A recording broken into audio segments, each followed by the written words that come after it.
She never expected his lips to feel like home.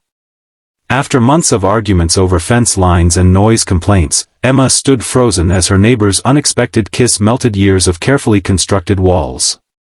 But as she pulled away, breathless and confused, one thought crystallized: nothing between them would ever be the same again. If you're enjoying this story, please hit that like button and subscribe to our channel for more emotional journeys that capture the complicated reality of unexpected love. Your support helps us continue creating content that touches hearts. Emma Sullivan prided herself on three things: her immaculate garden, her quiet neighborhood, and her perfectly organized life.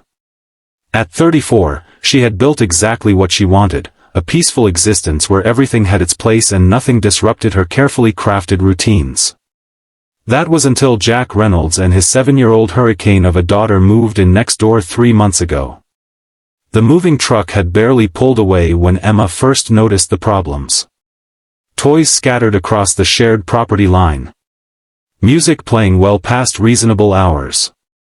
A basketball hoop installed where every missed shot sent the ball bouncing directly into her prized hydrangeas. Emma had tried to be understanding. She really had. Single parenting couldn't be easy, especially with a child as energetic as Lily Reynolds. But understanding had its limits, and those limits were tested daily. Today was no exception. Emma stood at her kitchen window, coffee mug clutched tightly in her hand as she watched Jack chase a small, yapping puppy across what remained of her once pristine flower bed. "You have got to be kidding me," she muttered, setting down her mug with enough force to splash coffee onto her pristine countertop. "A dog. He got her a dog." Emma marched outside, arms crossed tightly over her chest. The morning air was crisp with early autumn, but her rising irritation kept her warm enough. "Reynolds," she called out, not bothering to mask her frustration. Jack looked up, his expression shifting from playful to wary as he caught sight of her. He was tall, unfairly tall, Emma had always thought, with perpetually disheveled dark hair and the kind of smile that probably got him out of trouble his entire life. Not that he was smiling now. "Morning, Emma," he said, straightening up and running a hand through his hair. "Beautiful day, isn't it?" "There's a dog destroying my garden," she replied flatly. Jack glanced down at the small golden retriever puppy, who had paused in its destruction to chew happily on a fallen branch. "This is Buddy. He's new. I can see that. What I can't see is why he's digging up my perennials." Jack had the decency to look apologetic. "I'm sorry about that. We're still working on training. Lily's been begging for a dog since her mother." He trailed off, then cleared his throat. "Well, for a long time." Emma felt the familiar twinge of guilt whenever Jack alluded to his late wife. It was her most effective weapon against Emma's complaints, even if he never wielded it intentionally. "Look," she said, softening her tone slightly, "I understand you're trying to make your daughter happy. But there are boundaries, Jack. Literal property boundaries that you and your family," she gestured at the puppy, including the four-legged members, "need to respect." Jack scooped up the puppy, who immediately began licking his chin. "You're right. I'll fix the garden and make sure Buddy stays on our side." He paused, studying her with those impossibly blue eyes. "You know, you could come over sometime. Get to know Lily better. She thinks you hate her." Emma blinked, caught off guard. "I don't hate her. I know that. But 7-year-olds aren't great at nuance. All she knows is that the pretty lady next door is always frowning at us." Emma ignored the casual compliment. "I don't always frown." Jack's mouth quirked up at one corner. "You're frowning right now." She consciously relaxed her face. "I'm not frowning. I'm expressing legitimate concern about property damage." "Right." Jack nodded solemnly, though his eyes betrayed his amusement. "Well, Ms. Legitimate Concern, how about you join us for dinner tonight? Lily's making her specialty, spaghetti with way too much sauce. I can't tonight, Emma replied automatically. Can't or won't? The question hung between them, unexpectedly weighted. Emma felt a flicker of something, discomfort, perhaps, or something more complicated, before pushing it aside. I have plans, she said firmly. Jack nodded, not pushing further. Another time, then. Come on, buddy. He turned to walk back to his yard, then paused. You know, Emma, not everything in life needs to be so perfectly controlled. Sometimes the best parts are the messy ones. She watched him walk away, the puppy now cradled in his arms, and felt an unwelcome pang of something that felt suspiciously like loneliness. Emma's plans that evening consisted of a glass of wine, a novel she'd been trying to finish for weeks, and the blessed silence of her empty house. She tried not to think about the laughter she could hear drifting through the walls from next door, or the delicious smell of tomato sauce that somehow found its way into her kitchen despite closed windows. She was halfway through her second glass when the doorbell rang. Emma frowned, checking the time, 9:17 p.m., far too late for casual visitors. When she peered through the peephole, she was unsurprised to see Jack standing on her porch, holding what appeared to be a container of food. She opened the door with a sigh. Yes? Peace offering, Jack said, holding out the container. Lily insisted we save you some. She made extra sauce specifically for you. Emma hesitated before accepting the container. It was still warm in her hands. That was thoughtful of her. She also wanted me to apologize for Buddy ruining your flowers. She feels terrible about it. Emma shifted uncomfortably. She doesn't need to feel terrible. It wasn't her fault. No, it was mine, Jack admitted. I should have been watching him more carefully. He paused, looking past her into the house. Were you having a quiet night in? Yes, Emma said, not elaborating. Jack nodded, seeming to understand what she wasn't saying. Well, I won't keep you. Enjoy the spaghetti. Lily will ask for a full review tomorrow, so be prepared. As he turned to leave, Emma found herself speaking before she could think better of it. Would you like to come in? For a glass of wine, I mean. As a thank you for the food. Jack looked as surprised by the invitation as she felt giving it. Are you sure? I don't want to intrude on your evening. It's fine, Emma said, stepping back to allow him entry. Lily's asleep? Out like a light. Mrs. Hernandez from across the street is keeping an ear out. She has our baby monitor. He followed her into the kitchen, looking around with undisguised curiosity.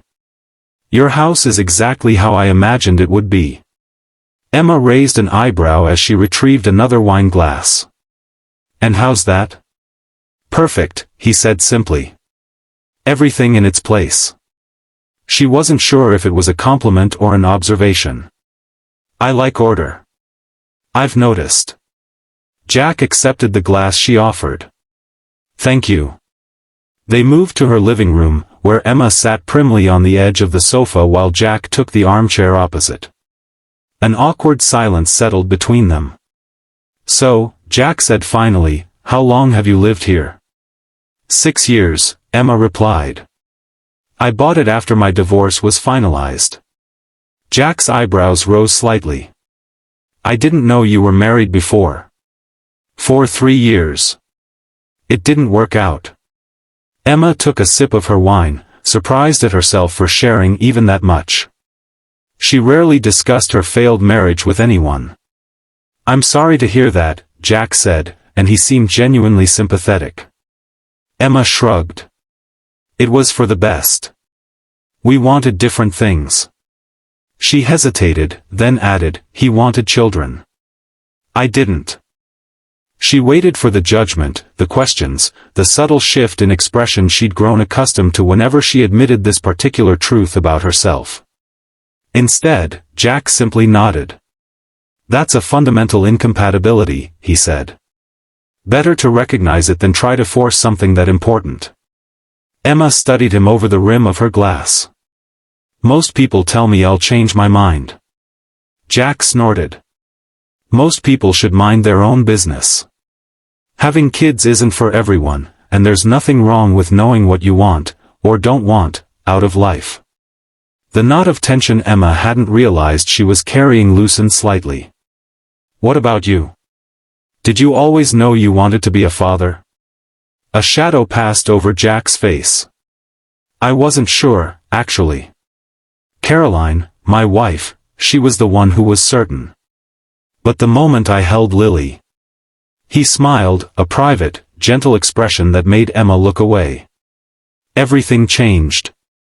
She seems like a good kid, Emma offered. The best, Jack agreed. Though I'm biased, obviously. He took another sip of wine. She's had a rough time since we lost her mom. The move hasn't made it easier. Emma felt a pang of guilt. I haven't exactly been welcoming. Jack shrugged. You've been honest. I can respect that, even if your honesty usually involves telling me to turn down my music. It's very loud music, Emma pointed out. It's Taylor Swift. It's meant to be played loud. Despite herself, Emma smiled. I'll take your word for it. They fell into a more comfortable silence, the wine warming Emma from the inside. She found herself studying Jack when he wasn't looking, the way his fingers wrapped around the wine glass, the slight crinkles at the corners of his eyes, the shadow of stubble along his jaw. Can I ask you something? Jack said suddenly. Emma nodded cautiously. Why do I bother you so much? Really? The directness of the question caught her off guard. You don't bother me. Jack gave her a look. Fine, she conceded. You're disruptive. To your garden or to your life? Emma set down her wine glass. Both, I suppose. I like things a certain way. Controlled, Jack supplied. Organized, Emma corrected. There's nothing wrong with wanting structure. There isn't, Jack agreed. But sometimes I wonder if you're missing out on the good stuff that happens in the spaces between all that structure. Emma felt a flicker of irritation. You don't know anything about my life. You're right, I don't, Jack said easily. I just know what I see, a beautiful woman who seems very alone in her perfect house with her perfect garden. The word beautiful hung in the air between them. Emma felt her cheeks warm, and she blamed it on the wine. I'm not alone, she said, the defensiveness clear in her voice. I choose solitude. There's a difference. Jack studied her for a long moment. Is there? Before she could respond, his phone buzzed. He checked it and stood up quickly. Mrs. Hernandez says Lily's having a nightmare. I should go. Emma nodded, rising as well. Of course. She walked him to the door, suddenly aware of how close he was in the narrow hallway. He smelled like wine and something woodsy, his aftershave, perhaps. Thank you for the wine, he said, pausing at the threshold. And the conversation. Thank you for the spaghetti, Emma replied. Tell Lily it was delicious. Jack smiled, and for a moment, Emma thought he might say something else. Instead, he simply nodded and stepped outside into the night.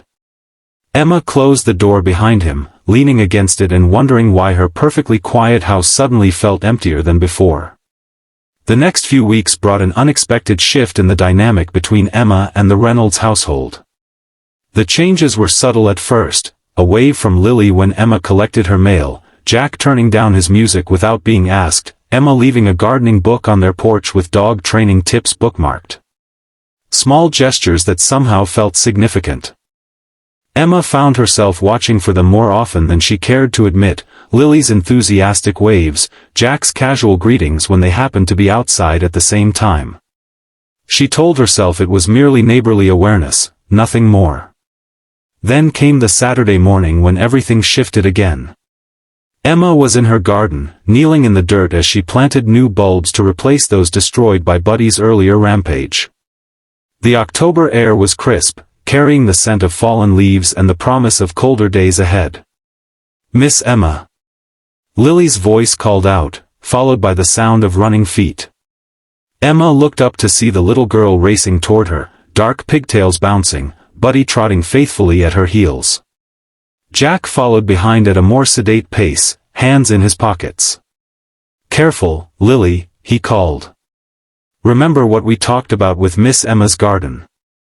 Lily skidded to a halt at the edge of the flower bed, her face flushed with excitement. "We're going to the fall festival in the park. Dad says there's gonna be apple cider and pumpkins and a corn maze and everything. Do you want to come with us?" Emma blinked, caught off guard by the invitation and the child's unbridled enthusiasm. "Oh, You don't have to," Jack said quickly, reaching them. "Lily, remember we talked about how Miss Emma might be busy today." "But it's Saturday," Lily protested, as if this explained everything. "Nobody should be busy on Saturdays. It's against the rules." Emma found herself smiling despite her surprise. "Is that so?"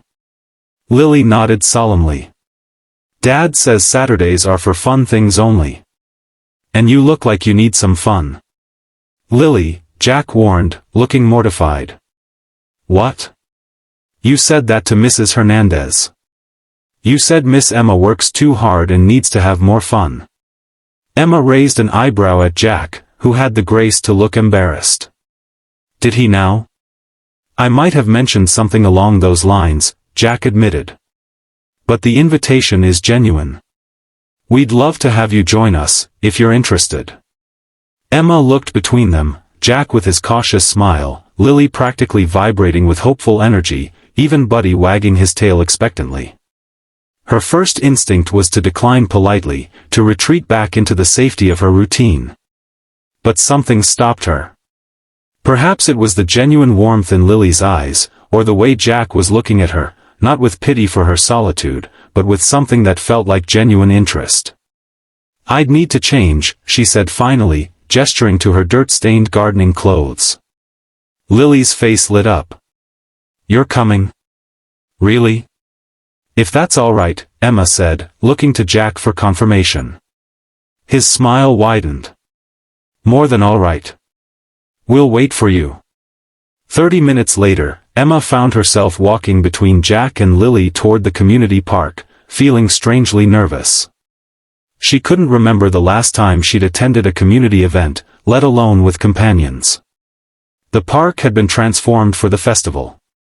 Hay bales and pumpkins decorated the entrance, while strings of lights crisscrossed overhead.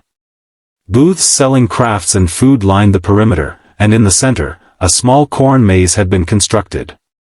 "Look, Dad. Face painting."